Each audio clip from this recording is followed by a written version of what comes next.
नमस्कार, स्वदेश न्यूज देख रहे हैं आप। मैं हूं आपके साथ राखी और बात करेंगे काशी ज्ञानवापी सच का सर्वे। वाराणसी का जो काशी विश्वनाथ मंदिर है उससे एकदम सटी हुई एक मस्जिद है जिसे ज्ञानवापी के नाम से जाना जाता है और दावा किया जा रहा है कि प्राचीन विश्वेश्वर मंदिर को तोड़कर उसके ऊपर मस्जिद बनाई गई है। फिलहाल ये पूरा मामला साल 1991 से अदालत में है, जिसका आज की तारीख तक कोई समाधान नहीं निकल सका। हालांकि अब आस जगी है कि यह विवाद शायद जल्द ही थम सकता है। दरअसल वाराणसी की जिला अदालत ने फैसला सुनाया है कि ज्ञानवापी मस्जिद का जो परिसर है उसका सर्वे नहीं रुकेगा और ये 17 मई से पहले पूरा करना होगा। इसके अलावा कमिश्नर हटाने की मांग को लेकर भी मुस्लिम पक्ष को कोर्ट से झटका लगा है। चलिए इस पूरे मुद्दे पर हम विस्तार से चर्चा करेंगे, लेकिन उससे पहले देखते हैं ये खास रिपोर्ट। चलिए इस चर्चा को भी हम आगे बढ़ाएंगे और जिस तरीके से पूरी तमाम तरह की जानकारियां आ रही हैं, आपने भी देखा होगा कि जो सर्वे चल रहे हैं, इस सर्वे के बाद भी बहुत सारी चीजें सामने आई हैं।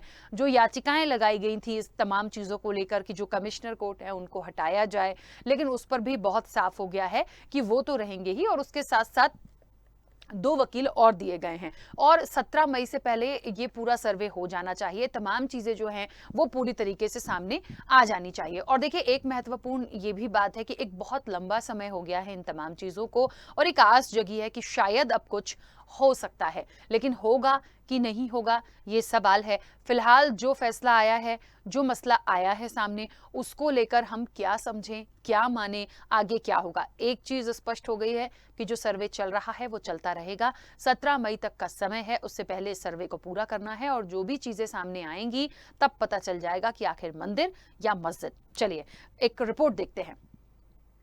ज्ञानवापी केस में कोर्ट का फैसला, कमिश्नर बरकरार, 2 और वकील तैयार। 17 मई से पहले होगा सर्वे। बड़ा सवाल, क्या सच आ पाएगा सबके सामने?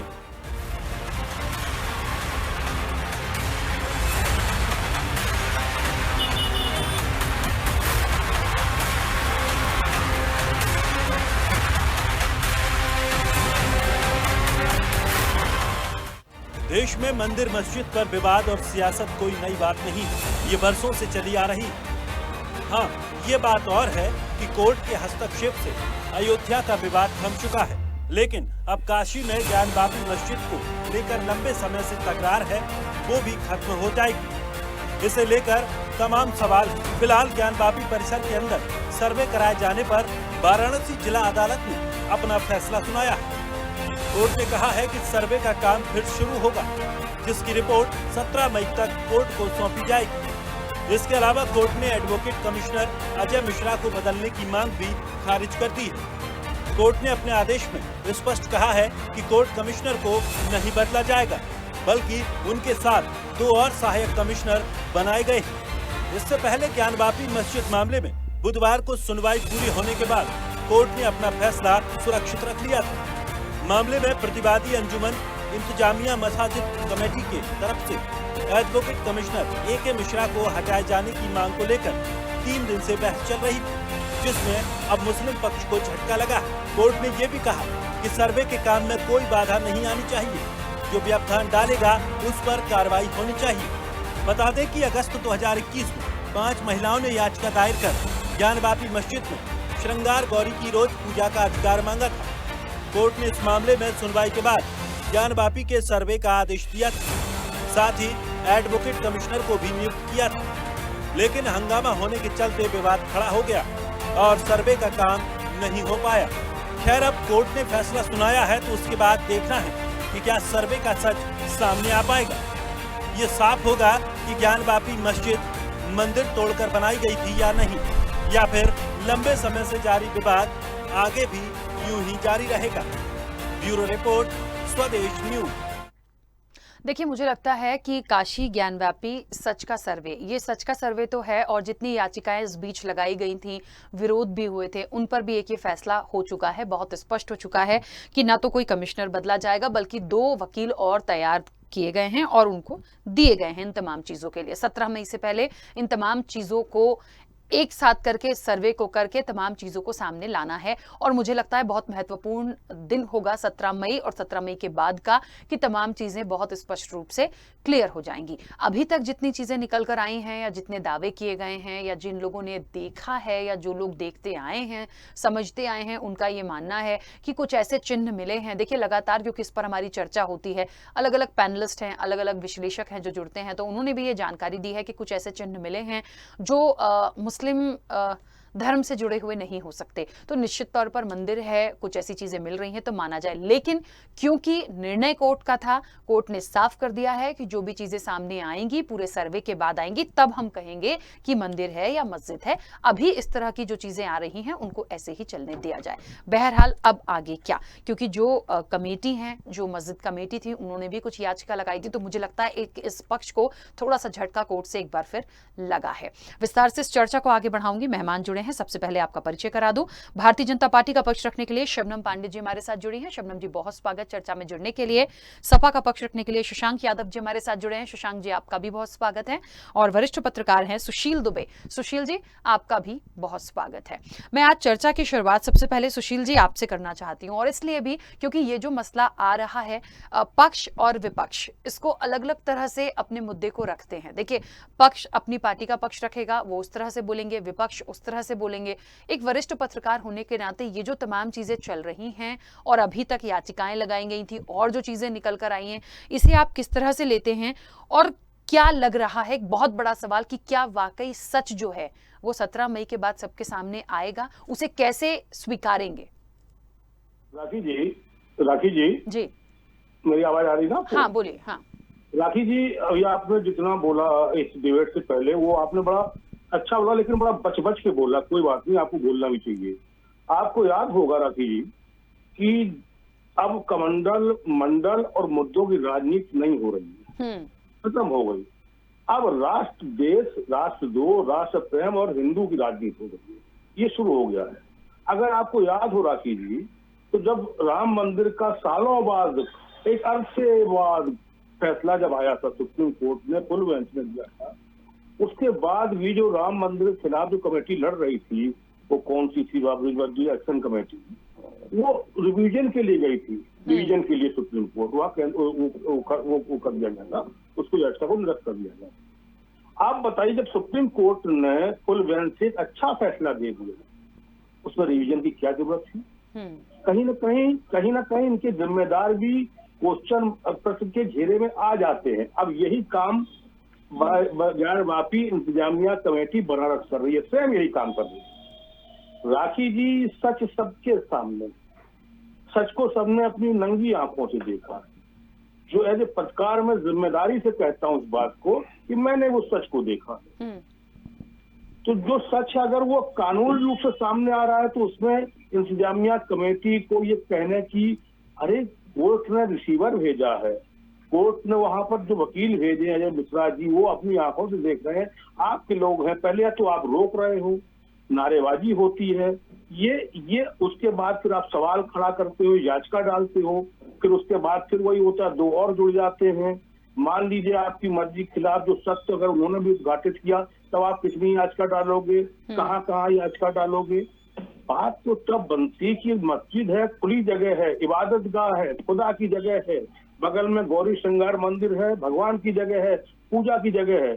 इंतजामिया कमेटी कहती रिसीवर का स्वागत है और आइए जिम्मेदार लोग जो भी है बनारस तो एक धार्मिक विश्व की वो नगरी है जहाँ से संस्कृति पैदा होती है, जहाँ से देश की गंगा जमनी तहजीब पैदा होती है, जहाँ से गंगा का वो जगह है जहाँ पर सब कुछ एकाकार हो जाता है। वहां पर ये बोलना चाहिए था इन लोगों को कि आइए देखिए जो सामने है, तो वो तो मुस्लिम इंतजामिया कमेटी नहीं जानती कि अंदर मंदिर और क्या क्या है और ये यहाँ पर क्या है क्या नहीं है। लेकिन अब चीज बोर्ड के साथ अच्छा हुआ है, इन्होंने याचिका डाली, इन्होंने संदेह प्रकट किया, इन्होंने क्वेश्चन मार्क लगाया उसमें कमिश्नर पर, तो कोर्ट कमिश्नर पर। अब एक की जगह 3 हो गए। अब वो ये तो इसका मतलब कहीं ना कहीं कुदरत भी उनको संकेत कर रही है कि चीजों को समझ लीजिए। जो बातें बहुत ज्यादा उलझानी नहीं चाहिए, बहुत ज्यादा उलझाने के बाद क्या बना के, इसलिए देश में ये संस्कृति पनप रही है और ये चीजें उठा के जो राष्ट्रद्रोही राष्ट्र जो तमाम इस तरह के निर्घन ताकती आते हैं या जो और तमाम किस्म के जो निगेटिव सोच के लोग होते हैं उनको किससे ऊर्जा मिलती है, ठीक खाद मिलती है, ऊर्जा मिलती है। इसलिए कोर्ट के सम्मान, अरे कहिए आइए देखिए, आप कहिए कि आइए देखिए, सब लोग देखिए कि क्या है अंदर, क्यों पर्दादारी है, किस बात की पर्दादारी है, ठीक। क्यों छुपाया जाता है, उसमें वो होल्डिंग डाल दिए गए, हटा दिए, उसमें ढाक दिया गया। इसको कब तक क्या ढाकोगे? बिल्कुल, जो चीजें सामने आनी चाहिए। बिल्कुल ठीक है, चलिए वापस आती हूँ।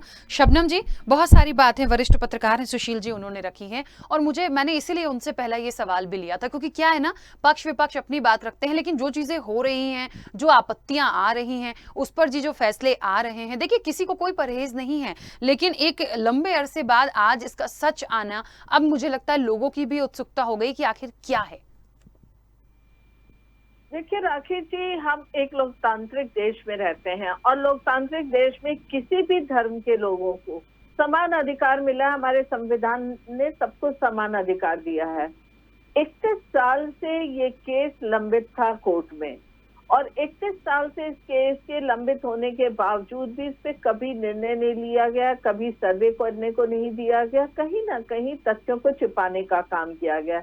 जब कोर्ट ने अब इसे सर्वे करने का, वीडियोग्राफी करने का किया, तो अड़चने पैदा करके इस बात को, अड़चने पैदा जब की गई तो ये पूरी तरीके से इस बात की पुष्टि होती है कि कहीं दाल में कुछ काला है।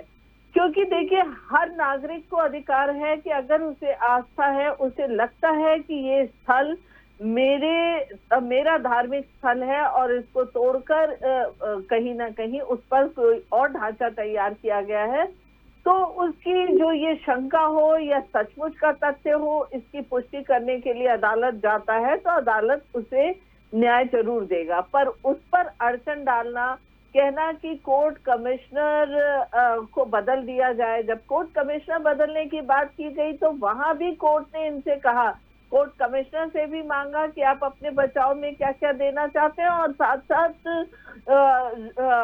एक पक्षकार को जिसने की कहा कि कोर्ट कमिश्नर बदलना है, उन्हें भी कि क्यों बदलना है, आप पूरे तथ्य दीजिए। देखिए, दोनों तथ्यों को देखने के बाद अगर कोर्ट ने फैसला दिया है कि नहीं बदले जाएंगे और साथ साथ 2 सहायक वकील दिए हैं, तो साफ तौर पर दिखता है कि कोर्ट कमिश्नर को बदलने के बाद भी कहीं ना कहीं इन वीडियोग्राफी और सर्वे में अड़चन डालना है, जो कि 31 साल से हो रहा था। लेकिन पहली बार देश में एक ऐसी सरकार आई है जिसने सबका साथ, सबका विकास, सबके विश्वास का नारा देते हुए हर एक नागरिक के अधिकार को संजोने का काम किया है, और कोर्ट में कोई भी मामले को लंबित करने के लिए कोई राजनीतिक दबाव नहीं दिया है। जैसा कि अयोध्या के केस में हमने देखा, देखिए उदाहरण हमारे पास है, 500 साल पुराने केस में उत्तर प्रदेश की सरकार डॉक्यूमेंट्स का ट्रांसलेशन नहीं करती है, जानबूझ के नहीं करती है। जब हमारी सरकार आती है तो ट्रांसलेशन का काम होता है।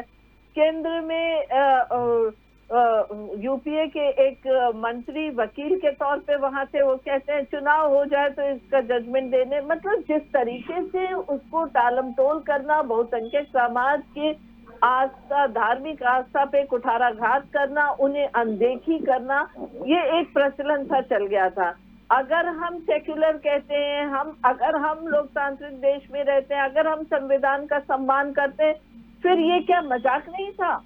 आज उस मजाक से, आज इस तरीके से जो सबका साथ, सबका विकास, सबके विश्वास के एजेंडे पे चलने वाली सरकार ने इस बात को पूरी तरीके से पुष्ट किया जनता के बीच में कि सबके अधिकार बराबर है, और न्यायालय निष्पक्षता के साथ जो जजमेंट दे रहे हैं। अब इस पर भी अगर कोई अड़चन डालता है तो कहीं ना कहीं ये दिखता है कि जो तुष्टीकरण की राजनीति हुआ करती थी विपक्षियों द्वारा, वो तुष्टीकरण की राजनीति को धाराशाही होते हुए आज पूरी जनता देश की देखेगी, प्रदेश की देखेगी, और उन लोगों की। और देखिए उसमें क्या तथ्य निकलता है वो सर्वे के बाद निकलेगा, लेकिन इतना तो जरूर है कि आज उन लोगों को विश्वास हुआ है कि हम भी देश के नागरिक हैं, क्योंकि हमने अगर 31 साल पहले इस मामले को उठाया तो उसको जिस तरीके से सरकारें नजरअंदाज करती रही,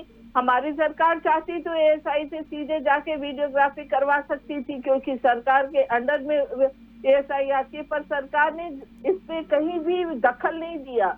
न्यायालय के दखल के साथ पारदर्शी तरीके से इस मामले का निपटारा होने के लिए छोड़ दिया। और निश्चित तौर पे विश्वास करिए, जब सच्चाई सामने आएगी तो उन लोगों के मुखौटे खुलेंगे, उन लोगों के मुखौटे उतरेंगे जो सेक्युलरिज्म और लोकतांत्रिक व्यवस्था को अपना आड़ बनाकर कहीं ना कहीं देश को बांटने की राजनीति कर रहे थे। ठीक है शशांक जी, कैसे इन तमाम चीजों को लिया जाए? मुझे एक बात और थोड़ा सा समझ नहीं आ रही है, क्योंकि बार बार ये बात हो रही थी, जैसे याचिका भी लगाई गई थी कि आप कमिश्नर को बदल दें, कोर्ट कमिश्नर को बदला जाए, तो उनके निर्णय ये हुए हैं कि नहीं बदला जाएगा। या एक जो टीम सर्वे की है वो प्रॉपर चीजों से देख रही है। सुशील जी भी कह रहे थे कि हर चीज को कितना आप छुपाएंगे, सब कुछ सामने करिए, सब सामने हो। तो मुझे एक बात समझ में नहीं आ रही है कि जो एक टीम जाती है, यदि ऐसा है, हो पाता है और शायद नियम में भी होगा कि भाई आप हर वर्ग के लोगों को कर दीजिए उसमें। यदि हिंदू मुस्लिम की बात आ रही है या हिंदू मुस्लिम पॉलिटिक्स की बात आ रही है, तो भाई सर्वे करने वाली टीम अलग होती है। वो क्या उन पर हम डाउट करें कि भेदभाव हो जाएगा? यदि मुस्लिम पक्ष को ऐसा लग रहा है और वो बार बार आपत्ति लगा रहे हैं, यदि उन्होंने कमिश्नर बदलने की भी बात कर दी, तो क्यों भाई वहां पर सवाल क्यों उठ रहा है? क्या वाकई में कोई डाउट है या लग रहा है कि ऐसा नहीं होगा, तो फिर पूरा ठीकरा जो है वो सरकार पे फूट जाता है? तो मुझे लगता है ऐसी कोई व्यवस्था बना दी जाए ताकि सब कुछ क्लियर हो। राखी जी, मुझे ये बताइए कि क्या कोर्ट के प्रोसेस पे, जहाँ पे गवर्नमेंट पार्टी नहीं है, वहां पे कोई भी डिबेट के कोई मायने हैं? यहाँ पर दो पक्ष लड़ रहे हैं, डिस्ट्रिक्ट कोर्ट का मैटर है, डिस्ट्रिक्ट कोर्ट में मैटर पेंडिंग था, 91 से पेंडिंग चला आ रहा है। सर्वे होना है कि नहीं होना है, कोर्ट को डिसीजन लेना था। सर्वे कौन करेगा? कोर्ट ने क्या, एक पक्ष उस पर जो है अपना ऑब्जेक्शन कर रहा है। कोर्ट की निगाह में हर चीज अपनी निकल के आ रही है। शबनम जी अभी कह ही रही थी गवर्नमेंट चाहती तो एएसआई से करा लेती, और लेकिन गवर्नमेंट इंटरव्यू नहीं कर रही है। गवर्नमेंट का स्टैंड है, सबका ये स्टैंड है अपनी जगह पर, जब वो चल रहा है वहां पर।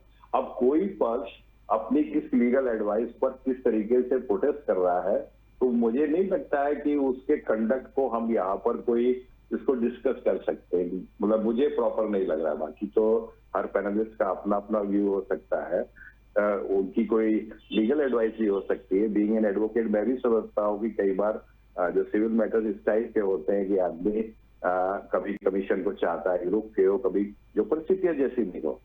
लेकिन मेरा अपना ये मानना है कि जो मेरा मूल ऑब्जेक्शन ये है कि आज ही एक बहुत जबरदस्त डिसीजन इलाहाबाद हाईकोर्ट का भी आया, जो ताजमहल के संदर्भ में था कि आप पहले हिस्ट्री पढ़ के आओ। तो मेरा जो पर्सनल व्यू है वो इस बात का है कि जितने भी जख्म को कुरेदा जाएगा, तो मुझे नहीं लगता है कि एक हम होमोजीनियस सोसाइटी का निर्माण करें। यहाँ पर हर पक्ष, चाहे वो शबनम जी आ रही हिंदू पक्ष की ओर से हो, चाहे वो मुस्लिम पक्ष की ओर से हो, ये जितने भी ये इतने जो धर्म से जुड़े हुए मैटर्स इतने सेंटिमेंटल होते हैं, और संभवतः इसीलिए सेक्युलर सोच रखी गई थी कि स्टेट को सीधे सीधे रिलीजियस मैटर्स में इंटरवीन नहीं करना चाहिए। और वही परिस्थितियां निकल गया है कि कोर्ट तक ये मैटर गए हैं। मुझे लग रहा है कि कोर्ट जो यहाँ पर जो अमीन कमिश्नर, सॉरी एडवोकेट कमिश्नर की जो उनका ऑब्जेक्शन था उसको रिजेक्ट करके कोर्ट ने दो और एक्स्ट्रा टीम की टीम बना दी। ये कोर्ट एक अपना प्रॉपर अपना एक व्यू समझ रहा होगा, और मुझे लग रहा है कि उनको कोर्ट के ऑर्डर का कंप्लायंस होने दिए। सत्ता क्या आता है, क्या सर्वे निकल के आता है, वो सच्चाई न्यायालय के सामने आएगी। ठीक है। अच्छा शशांक जी, एक बात और, जो भी निर्णय होगा इसका, देखिए वो तो हम नहीं जानते कि क्या होगा, सर्वे के बाद तमाम चीजें हैं, इसको स्वीकारेंगे कैसे? मंदिर है तो फिर मंदिर ही होगा, मस्जिद है तो मस्जिद होगी, उसको स्वीकार पाएंगे उस तरह से? वर्तमान स्थिति, हिंदुस्तान एक डेमोक्रेटिक मुल्क है जहाँ पर कानून का शासन सबसे सुप्रीम है। न्यायालय के आदेशों को और एक पूरी प्रोसेस दे रखी है भारतीय संविधान में। आप जुडिशियल से अगर संतुष्ट नहीं है जिले ऑर्डर, जिले की कोर्ट से आप अपील कर सकते हैं। आप हाई कोर्ट से संतुष्ट नहीं है, सुप्रीम कोर्ट में है आपके पास सारे प्रोसेस है। हमारा देश कोई एक तंत्री देश नहीं है कि जो एक चीज फैसला हो गया तो वो हो गया। हमारे देश में पूरा जुडिशियल सिस्टम है और अभी वो प्रॉपरली वर्क कर रहा है, ऐसी बात नहीं है। अभी जुडिशियल सिस्टम हमारा प्रैक्टिस में है और मुझे पूरा भरोसा है कि ये चीजें देर सवेर निपटेंगी। आप किसी एक घटना से चीजों को जनरलाइज नहीं कर सकते। चीजें हैं, कोर्ट के सामने है और कोर्ट को जो है वो एक बार लगातार सुप्रीम कोर्ट और हाई कोर्ट के भी एक बहुत ही कॉशियस व्यू उनका चल रहा है आज की तारीख में, जो माहौल निकल के आ रहा है। तो मुझे लग रहा है कि वो परिस्थितियों को विचार में रखते ही सारे निर्णय लेंगे और जो प्रोसीडिंग्स को चलना चाहिए अपनी जगह पर जैसे चल रही है उनको प्रॉपर तरीके से चले, कोई ना कोई हल जो निकलेंगे वो अच्छे ही निकलेंगे। ठीक है, शबनम जी कुछ कहना चाह रही थी, अपनी बात रखिए। जी, मैं शशांक जी की इस बात को कहना चाह रही हूँ कि वो कह रहे थे कि ये बहुत सेंसिटिव मामला है और जख्म को कुरेदना नहीं चाहिए। देखिए, जख्म का इलाज होना चाहिए था, उसे कुरेदने के लिए खुला छोड़ने की जरूरत नहीं थी। जिस तरीके से तहखानों को बंद कर देना, कमरों को बंद कर देना, तथ्यों को छिपा लेना, इस तरह की अगर आजादी के बाद से लंबे समय तक चलता रहा तो निश्चित तौर पे आप ये सोचिए जिनकी आस्था उस पर थी वो कितनी ज्यादा उन पे ये उन्हें कितना दर्द होता होगा कि हम अपने ही देश में अपनी धार्मिक आस्था जिन चीजों पे रखते हैं उनके लिए न्यायालय का दरवाजा भी खटखटाते हैं तो वो 500 साल, 300 साल, 31 साल ऐसे लंबित रहते हैं। तो ये लंबित रखने के पीछे कहीं ना कहीं एक राजनीतिक साजिश भी रहा, क्योंकि देश को बांटकर वोट बटोरने का काम किया गया। और अभी देखिए, निश्चित तौर पे शशांक जी ने बहुत सुलझे हुए जवाब दिए हैं कि हाँ कोर्ट सर्वोपरि है सब, लेकिन आप तमाम बड़े नेताओं के विपक्ष का देखिए, वो इस पर ऐसे बयान दे रहे हैं जिससे लगता है कि कहने को वो लोकतंत्र और संवैधानिक व्यवस्था पे भरोसा करते हैं, लेकिन वो लगातार प्रहार कर रहे हैं कि ये तो हिंदूवादी राजनीति कर रही है भाजपा। देखिए, भाजपा को राजनीति करना होता तो निश्चित तौर पे एएसआई के माध्यम से सभी मामले को कर लेता। ताजमहल के मामले को इन्होंने कहा, पर ये भी मैं बता दूं, मथुरा के मामले में कोर्ट ने कहा 4 महीने में इसका निर्णय होना चाहिए। तो आप इससे समझिए, मथुरा मामले में भी सारे साक्ष्य निश्चित तौर पे मौजूद होंगे, पर उसे भी लंबित किया जा रहा था। तो जख्म को खुला छोड़कर कुरेदने और नासूर बनने नहीं देना चाहिए। लोकतांत्रिक व्यवस्था में पारदर्शी तरीके से हर जख्मों का इलाज होना चाहिए और हर नागरिक को धर्म देखकर तुष्टीकरण की राजनीति के बजाय हर नागरिक को बराबर का हकदार बनाया संविधान ने, तो उसके हक का, उसके अधिकार का हनन नहीं होना चाहिए। ठीक है, सुशील जी अपनी बात रखिएगा। हाँ ठीक है, 1 मिनट शशांक जी, हाँ बोलिए बोलिए। मैं खाली एक लाइन कहना चाह रहा था कि जो शबनम जी ने बात रखी कि साहब जख्मों को कुरेदना नहीं चाहिए, मैं इसलिए कह रहा हूँ कि ये बातें हर देश और काल के हिसाब से माहौल बदला करता है। एक लंबा चौड़ा इतिहास है कि इस मुल्क में बहुत से तमाम सारे बौद्ध मठों को जो है उनके साथ उनका तोड़फोड़ की गई थी, लेकिन क्या स्थिति कि बौद्ध धर्म के अनुयायी बहुत कम है यहाँ पर। हिंदू धर्म की आस्था की जब स्थिति आई, एक बहुमत, मैं कह रहा हूँ कि अपने सेक्युलर क्रेडेंशियल्स को बरकरार रखते हुए चीजों को बहुमतवाद में मत बदलने दीजिए कि मैजिस्ट्रेटिज्म हारी हो जाए कि हम ज्यादा है तो इसलिए बात जाएगी। जो चीजें दिक्कत आती है भविष्य में वो इस बात पर आती है। लीगल लड़ाई को लड़ाई, आप कानून की भाषा में बात करें, एक दूसरे को समझदारी के साथ बढ़े, हमारा देश बहुत खूबसूरत हो सकता है।